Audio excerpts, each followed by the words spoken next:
And hello, this is Dr. D. And today is a very special broadcast that we're doing with two of my girlfriends here. And it is a broadcast that I'm calling Confidential Transgender. And we're going to discuss some myths, some beliefs, and some realities. They had said that I should start first because I'm the oldest. We have 3 different age groups here, 20 years apart, and 3 different ethnicities and cultural backgrounds. And in this video today, I want 2 things to happen. You who happen to know and realize that you're transgender, I want you to know that it's good, it's okay, you need to be your authentic self. You who don't know anything about it, I hope that you'll get some education towards it. It's more than just feeling like you were in the wrong body, so much more than that. And I want to dispel the myth that children go to school and you go to school one day as Stephen and the next day you're Stephanie. It's not quite how that works. I started the physical transition in my 70s. I'm the newbie to the group. I've always known that I was different. I didn't know what it was. I remember at 2 years old, I had a little African-American girlfriend, and she said that she wanted me to meet her mama, and my name was Steve at the time. And she took me to meet her mama, and she said, "Mama, this is my girlfriend Stevie. She just looks like a boy." So what was the energy that she already saw that I didn't see? And because of culture and religion and a whole bunch of things, I never embraced this side of me, if I can put it that way. I continued through my life to feel uncomfortable being a straight man. That didn't feel right. I didn't feel like I was a gay man. I didn't identify. You know, sometimes people think that transgender women are actually gay men that dress up. And are drag queens, and that's not the case. That's not the case. I knew I didn't belong as a gay man, and one of my careers was a show personality, dressed, and yet I knew I wasn't a drag queen. I was a female illusionist on stage. However, for me, there was something different that happened when I would be dressed. It was a sense of being authentic, a sense of being real, a sense of knowing who I was. I was explaining to Audrina earlier today that as a man, I never felt attractive, never felt handsome, always wanting to be, always wanting to be something else, always wanting, always having to. And as who I am now, there isn't that. There's just simply being. I show up and here I am, folks. And it's a sense of, as a man, I'm looking for a place to sit when I come into a room, and maybe over there somewhere. As D, I walk into a room and it's not arrogance, but I know I have a seat at the table. I know I have something to say. I know I have something to give and something to learn. So I'm asking my 2 wonderful lady friends here to share bits of their stories with you. One part is, when did you know you were different? When did you start your transition? And let's start with that. I'll start with Nell. Okay, at 5 years old, I had put on my mother's clothing and was so reprimanded that I hid that part of me for the rest of my adult until I transitioned. What age did you transition, a physical transition? 2017, that was 40 something, I can't. You were in your 40s. I was in my 40s when I transitioned. It was the long journey of searching for myself, the real identity. Because I was the other part of me, which we shall call the adrenaline junkie, was an adrenaline junkie. Did crazy stunts to prove to the world, to show the world that I am here and I'm trying to. I wasn't pleasing myself. I was pleasing the world. Mm-hmm. As a travel journalist, I traveled to 70 countries, right? And yet I was at the top of my game as a journalist, and yet I was not happy.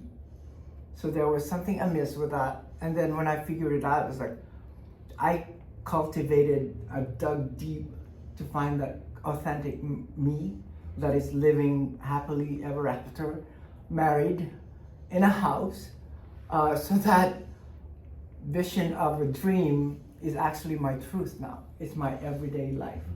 But it was a difficult journey to get here. Took a lot of morose meandering to get to the point to where I am fully myself. I speak from a genuine point of view. I'm not pretending.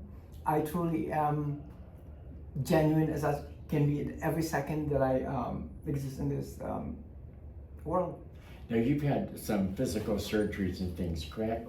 I have had 3 surgeries done. Do you have any regrets of how any of this is, any regrets? No, when it comes to surgeries, I feel like I have been blessed so much by the creator and then my creators, talking about the surgeons, because they did so wonderfully that I am in my full element. I don't feel extra about any of it.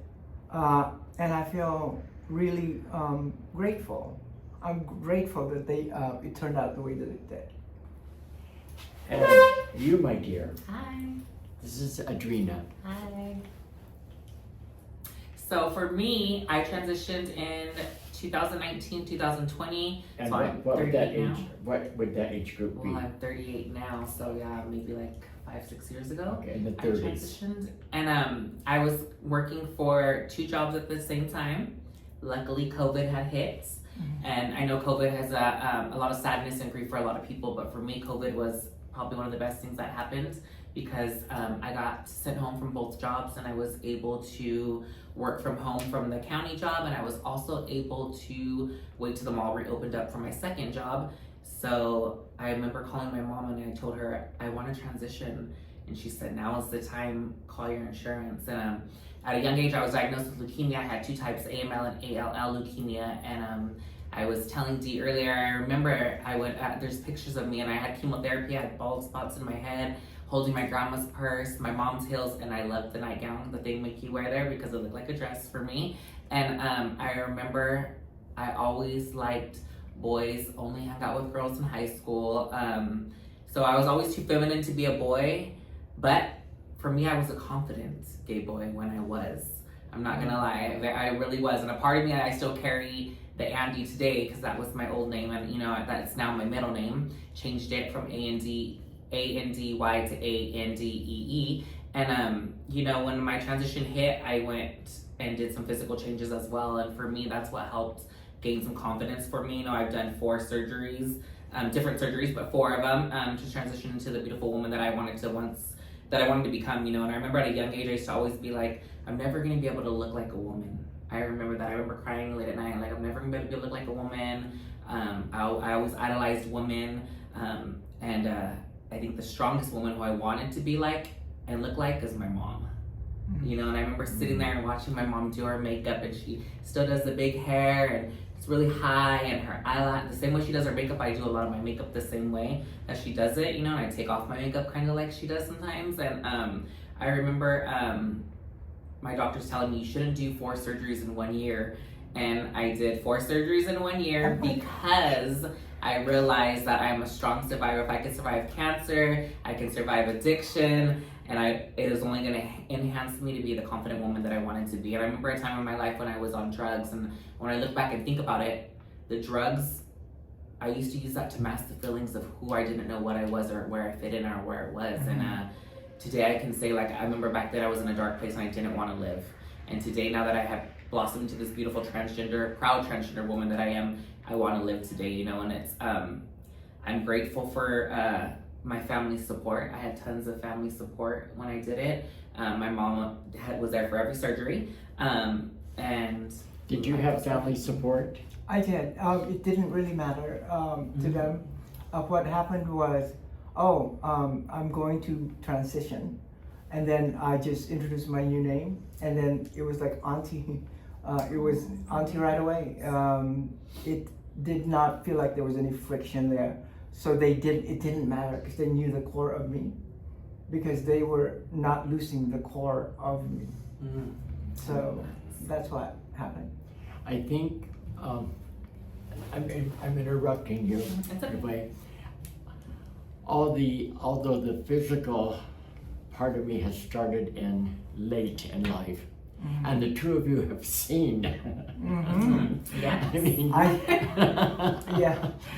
you have seen the male, and you've seen the female, and you've seen at work that 2 days the male will be there and the female will be there, and it's like, okay, I know that I'm a two-spirit, but what's finding my path in it.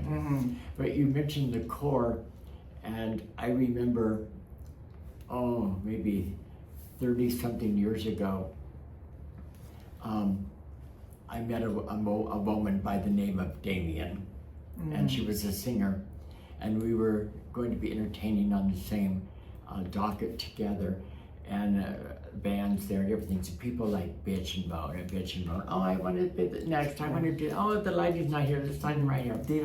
Divas. And she walked into a room, into the rehearsal, and you knew you were loved, accepted, forgiven of anything, just because she showed up in the room.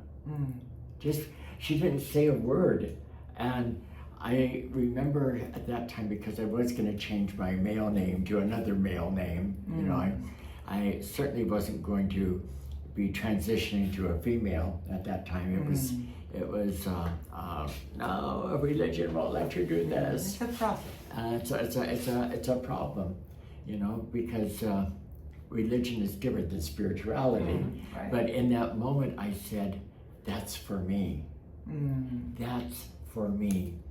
And so I look back and I go, that was when I really started to transition from the inside out.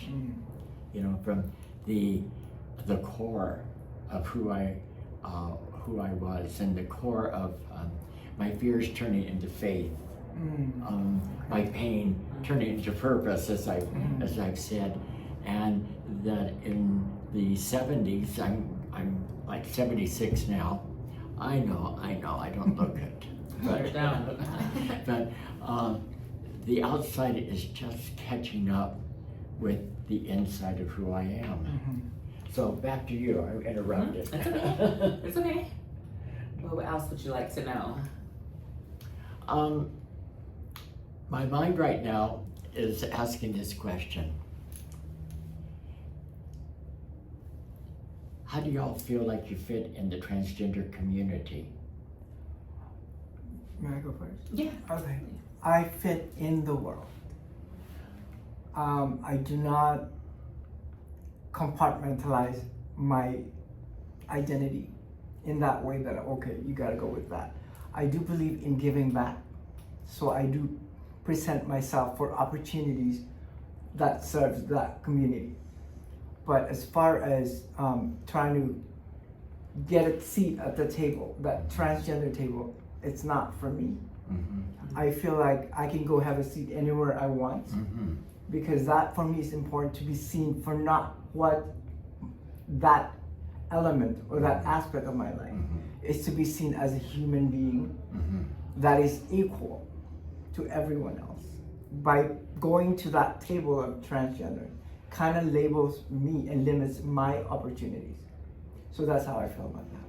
I know that to be true for you 100%. And I also know that there was a time that you were working with a transgender center, and more exclusive to transgender people as well as other people, but a group.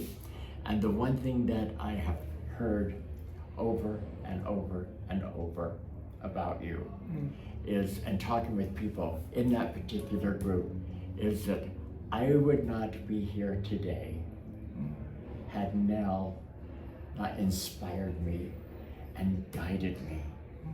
And there were times when I wanted to give up on being who I am, and Nell would say, no, you're going through this, you're going to make it. You're stronger than you think. You're smarter than you know you are. There is a beauty in you that is starting to shine. And these same people now I see, and they are shining. And that's part of the shining that you've instilled.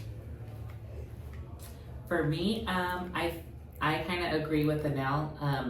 I think when I first transitioned, I wanted to fit so bad within the trans community that today I realize I'm part of every community, right?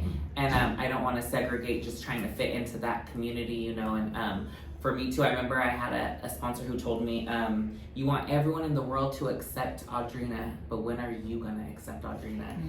And I had to work on the inside out, because I can present myself real well and dress up and put on the hair and the makeup and the dress really nice, but when my insides feel like shit. So when I started to work from the inside out, I can sit at any table. I do love the transgender community. Prior to this though, I only had maybe 4 transgender friends, and today I've gained even more transgender friends, you know. So I feel like I love the transgender community. I love to support the transgender community and be there for them.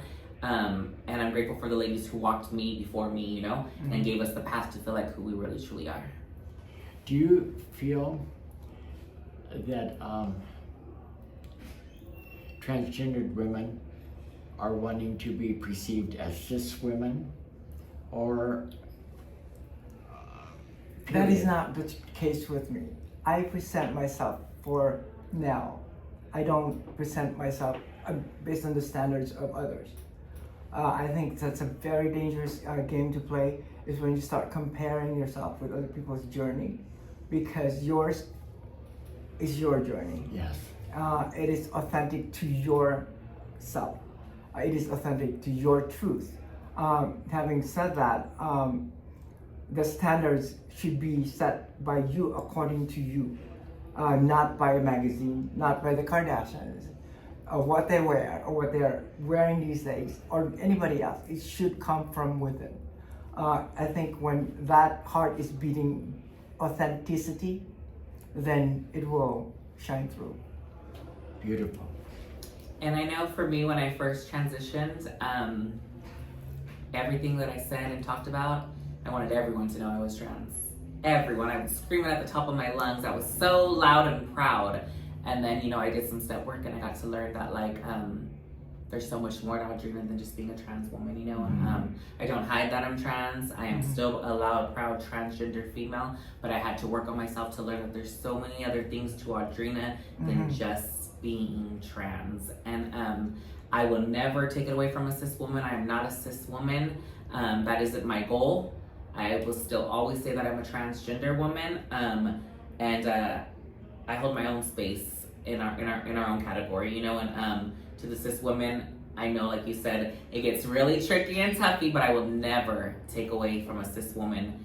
I am not a cis woman. I'm a transgender woman, but I am a woman. So I'm going to ask you a question. You're a happily married woman Yes. to a fabulous man. Yes. Yes, and I know you two and love you both so well, and absolutely adore Trey. You are a single woman.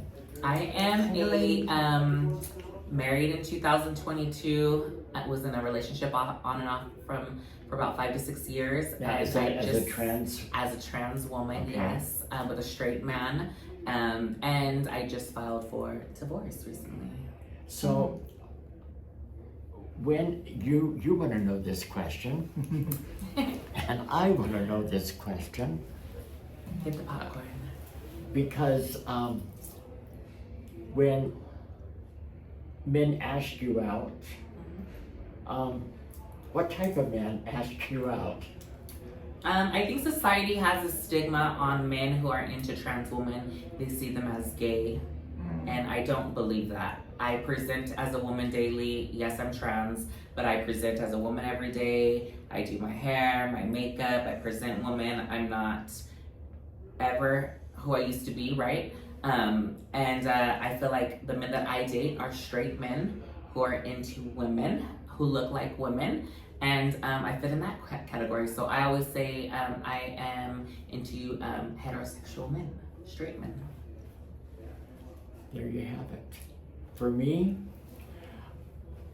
this is still a area that I'm exploring. To be determined. To be determined. I'm one of a kind in my own way, just like you both are one of a kind. And because of, in every group of people, there's always real freaky people. Okay, we know that. Freaky gay people, freaky straight, whatever it is. There's the concern. Let me rephrase that. The more that I'm able to embrace myself and feel comfortable with who I am,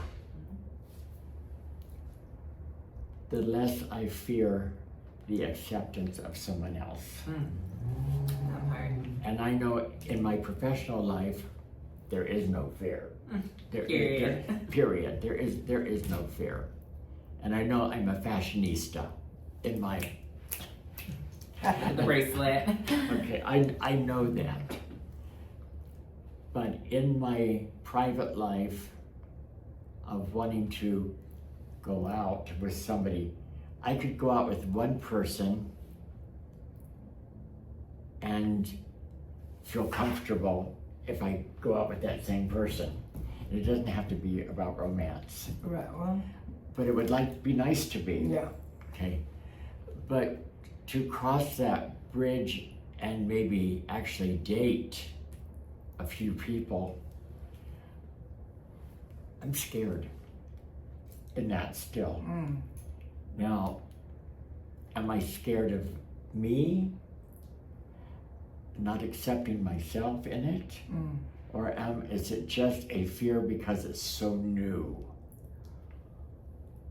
I feel like everything else, it's a process. You're not at the point where you can say, I'm fully transitioned.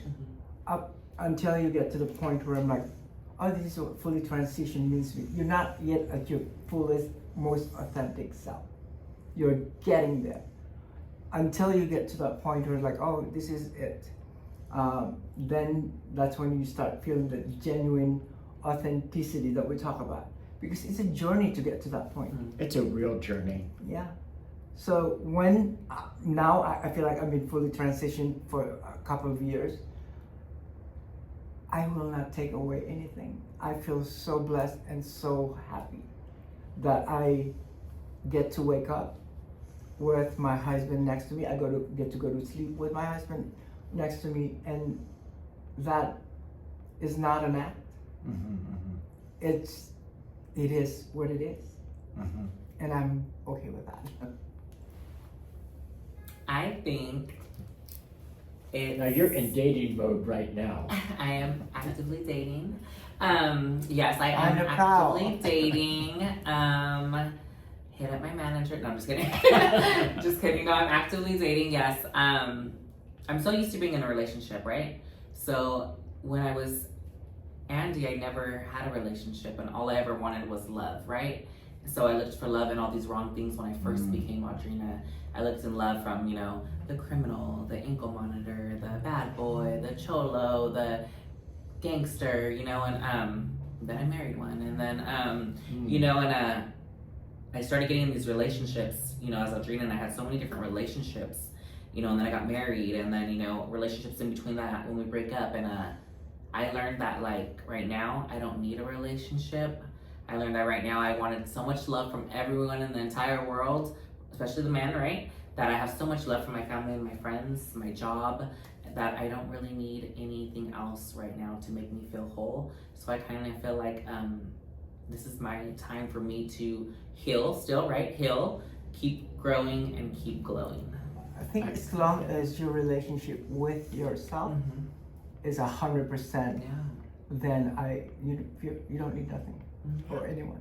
I feel that's where I'm at now in that room, if I can put it that way. The relationship that I was in for almost 3 years, which was with an addict and abusive in different ways. Anytime you're with an addict, it's going to be abusive. Let's Mentally, just, physically, emotionally, spiritually. Financially, it was so costly. But like you, I was looking for love, and that was as a gay boy looking for that.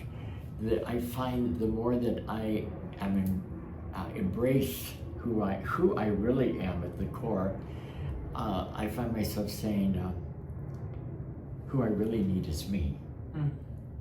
And I'm okay with me. And I'm good with me. And if you're in my life at some point, you've got to be good with you. Because I'm not about carrying you. I'm not about you carrying me. I'm about me being everything that I can be and want to be and will be. So today, folks, if you have any questions for us, you can do that at my email, which is Calmett,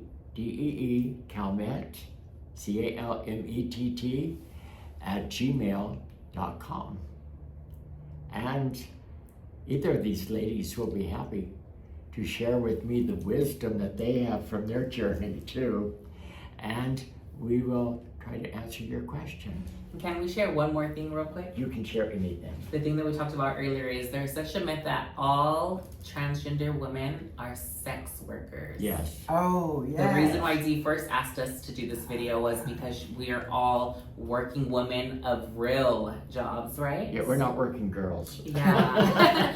But we went, we are all, I'm a peer support specialist. And you've been a counselor. I'm a certified drug and alcohol counselor. And I'm a housing navigator, case manager. And I've been a therapist and a cognitive behavioral therapist and an alcohol and drug counselor and a minister and what else have I done? I have a master's degree. Everything. And I have a doctor's degree, and you've got a master's degree. And I got schooling too, so we are all successful businesswomen, right? So I just want to say I don't hate on the women who do escorting. More power to you. But there are transgender women who also love to work. Yes, and are career women from that. So with that, we're saying bye to you. And because I don't have anybody to turn this off, I'm going to actually reach up and turn it off today. You can see it on YouTube. You can see it on the TikTok channel. And it's going to be posted on our Facebook pages. Now, tomorrow, by the time you read this, it might not be tomorrow, it might be later, but on November 20th is the day of remembrance. And that is the day when folks like us in the transgender community come together to remember those that have been killed, lost their lives through violence, for discrimination, hate, for being just who they are. And I've read some of the stories, and not all the stories involve sexual acts of people. Some of the stories that I read was somebody walking home from the store and somebody decided to attack them for being who they are. And I think that we must never forget some of these things, because when we forget these, then the hate rises up again. And to be real, with our current administration like it is, we've opened the door to hate and bigotry and misogyny and discrimination.